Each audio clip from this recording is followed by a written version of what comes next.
everybody, welcome back to my channel and another Meet the Bags video. Today I am super excited to introduce you to the Betsy Bowler Bag.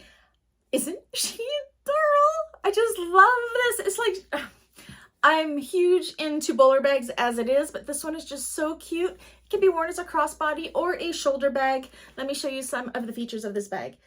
So it has a turn lock at the front, and when you open it up, it has a slip pocket here.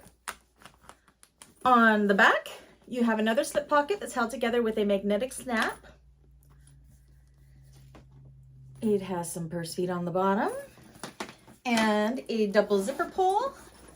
It actually opens up not too bad. So it's got a zipper pocket on one side and nothing on the other, but it would be easy enough to put another pocket on the other side if you'd like. I don't know. I just love this bag. It can be made in cottons. It can be made in leathers. It can be made in faux leathers. It can be made in anything you like.